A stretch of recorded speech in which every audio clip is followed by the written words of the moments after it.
Om Ajnanatimirandhasya Jnananjanashalakaya Chakshuh Unmilitam Yena Tasmai Shri Gurave Namaha. Today we will discuss on the topic catching fish without getting wet. Meaning, how to perform karma in this world without getting entangled. In Bhagavad Gita, Lord Krishna says, Brahmanyadhaya karmani sangam tyaktva karotyah lipyate na sapapena padmapatram ivambhasa. Krishna says, in this world, how should we act?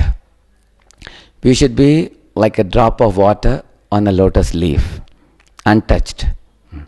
The meaning is, when you move about in this world, when you do activities, they are categorized in three: karma, vikarma, akarma. Karma means pious activities, good activities. Say, for example, you give uniform to some school children. In the next lifetime, you will probably become an owner of a textile mill because you gave clothes in the last life. Or you are supplying water, drinking water on a hot summer season. In the next life, probably you will be born by riverside. You will have abundant water supply.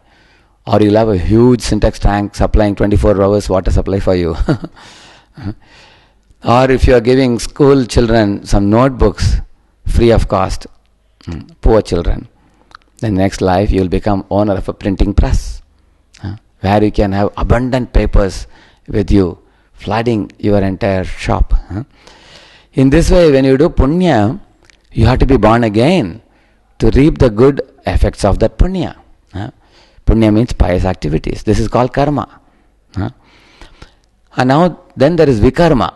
Vikarma means bad activities. Like somebody kills a cow, they have to be born in the next life to be killed. Somebody smokes, somebody drinks, somebody has illicit sex with a woman. So all these things which are prohibited in the Shastras, Dyutam Panam Striya Suna Yatra Adharmas Chaturveda, they are called adharma activities. They are vikarma. The vikarmic activities lead us to suffering. In this life also and the next life also. And karma is good, it's pious. The only problem is you have to be born again. And again you will have to reap the good fruits in the next life. And then you do some more punya, then you get one more lifetime, and one more, it goes on and on. Without going back to Godhead, we are going to be born again and again. That is why Shankaracharya prayed, Punarapi jananam, punarapi maranam, punarapi janani, jathare shayanam, yeha samsare kaludustare, kripaya pare, pahi murare. Oh Lord Krishna, punarapi jananam, I am born again and again. Punarapi maranam, and I am dying again and again. Punarapi janani, jathare shayanam, I am occupying the wombs of so many different mothers. Sometimes I go to heaven, sometimes I go to hell. By doing punya, I go to heavens. By doing pap, I go to hell. So in this way, this is again and again causing me birth. And how long will I have to continue the cycle of birth and death? When will I quit this world once and for all and go beyond heaven and hell and go to the spiritual world? Murare means, oh Krishna. He is praying to Krishna. And when we pray like this, we can understand there is a third type of karma. First is called karma, vikarma, and the third type of karma is called akarma. And what is akarma? Akarma means doing only those activities which are sanctioned by the Supreme Lord Krishna. And he says, if you do these activities, you will not be entangled in this world. Rather, you will come back to me, he says. Before we give examples from Shastra, let us take a very simple example. Take a soldier fighting in a battlefield for India against Pakistan, say for example, Kargil War. When he wins the Kargil War and returns home, he is given a Paramveer Chakra.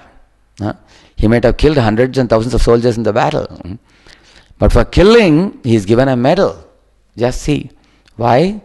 Because he is fighting for the government. Imagine the same soldier, he returns home. Now he is having 2-3 months vacation time. But then he picks up a quarrel with the neighbor. He takes his knife and stabs him and kills him. So he'll be behind the bars. The same act of killing. When he kills for the government, he is given a Paramvir Chakra medal. When he is killing on his own account, he is put behind the jail.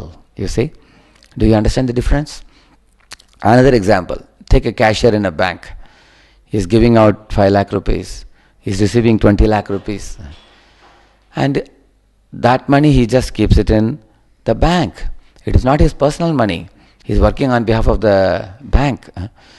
So, as long as he does a good job of receiving money and giving money on behalf of the bank, he will get his salary every month peacefully. Neither is he happy by receiving big money, nor is he lamenting while giving away some money in loan, because it's not his money, it's a bank's money. Like that one should work on behalf of Krishna, God. And we do our activities on behalf of Him, on behalf of God's government. Now imagine if the cashier, while receiving 5 lakh rupees, he puts 1 lakh in his pocket and 4 lakhs he gives to a bank. He'll be caught and put behind the bars. Because now he is taking for his own purpose. So, the real secret of akarma means to work for Krishna. That's all. Compare 2 people. There is Arjuna on one side, Pandava side. There is Duryodhana on the Kaurava side. Compare these 2 people. They both had chariots. They both had flags. They both had bows and arrows. They both were great soldiers. They both fought the battle of Kurukshetra. But there's a big difference. The difference is that Arjuna is working for Krishna. Krishna ordered him to fight the Dharma Yuddha. So he's fighting. And Duryodhana fought for his own sense gratification. He wanted to wipe out the Pandavas from the planet and gain monopoly over the whole planet as the singular king. He didn't want to give even 5 villages to Pandavas. He wanted to destroy them. Although they were all Dharmaparayan, they were greatly virtuous and they were headed by the father of virtue, Krishna. Still Duryodhana wanted to enjoy his own mind and senses by killing them. So what is he doing? He is doing vikarma. And Arjuna is doing akarma, working for Krishna. So in those days we used to have audio cassette. Consider an audio cassette. When audio cassette is moving like this, one side of the cassette is getting unwound. The other side of the cassette is getting wound up more and more. Similarly, if you see Arjuna and Duryodhana, Arjuna is getting unwound from all karmas because he is doing akarma. And Duryodhana is getting more and more wound up by the sense gratificatory karmas that he is doing. So Duryodhana is getting bound, Arjuna is getting liberated. You see the difference between the two? Similarly, a student studying in a college. So you are doing your subjects. When good marks come, generally what do boys do? They raise their collars and say, it's all my intelligence, boss. You see how smartly I did the exam. When they get poor marks, they say, what is this? I broke the coconut for Ganesh ji and he didn't give me good marks, he gave me fail. Next time I won't break coconut, they say. This is the general law in this world. When you get success, people raise collars. When they get failure, they pass the buck to some god. But who is a devotee? A devotee, when he gets very good marks, he tells his friends, this is all Krishna's grace. Balam balavatam chaham kamaraga vivarjitam. And Krishna says in Bhagavad Gita, Balam balavatam chaham, I am the strength of the strong. Buddhir buddhimatam asmi, I am the intelligence of the intelligent. So a devotee says, in fact, my intelligence comes from Krishna. He gave me the buddhi by which I wrote the exam and I got good marks. Why do you glorify me? This is a devotee. And in case he gets poor marks, he says that I did not endeavor enough. Because my endeavor and Krishna's grace. It should be a combination. So next time I will endeavor more. That's what a devotee says. In this way, a student can do karmarpanam to Krishna. Can offer his education, offer his studies to Krishna also. And by living a Krishna conscious lifestyle, rising early in the morning, chanting Hare Krishna, and following the four regulative principles, purely living your lifestyle, pure lifestyle, pure habits, making friends with devotees. In this way you will see your body, your mind, your words, your actions, all of them can be dovetailed in Krishna service. Sometimes people fear, if I have to become God conscious, will I have to give up everything of this world and go to jungle? No, you don't have to. You see, there are three types of people: Bhogi, Tyagi, Bhakta. Once a man found a purse in the street. He took the purse and opened it. There were practically 30, 40, 500 rupee notes. He had a big smile on his face.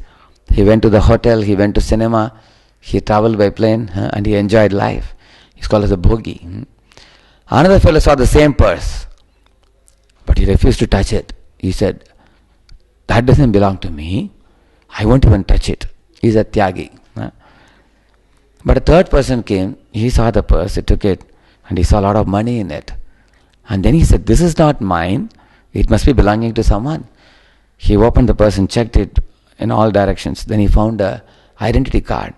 Then he phoned up the person and reached it to the owner of the purse. And the owner felt very happy. A bhakta is like that. When people are born in this world, some people become bhogis, sense gratifiers. They exploit and enjoy the material resources given by God. Take gold and silver and diamond. Take manganese and iron and sulfur and everything. Take fruits, vegetables, everything. Just enjoy everything for yourself. They're bhogis. Tyagi means leave everything. Go to Himalayas. Plug your nose. Stand upside down. Don't take anything because it doesn't belong to me. They're Tyagis. We are not either of this. We are bhaktas. Bhakta means we take everything, offering it to Krishna first, and then we accept it. In this way we can do akarma in our life. And akarma is Krishna karma. Yajna artat karmanaha, this is yajna. And also chanting the holy names of Krishna and doing activities for the pleasure of Krishna will constitute yajna for this age. And then your life will be perfect. Thank you very much. Hare Krishna.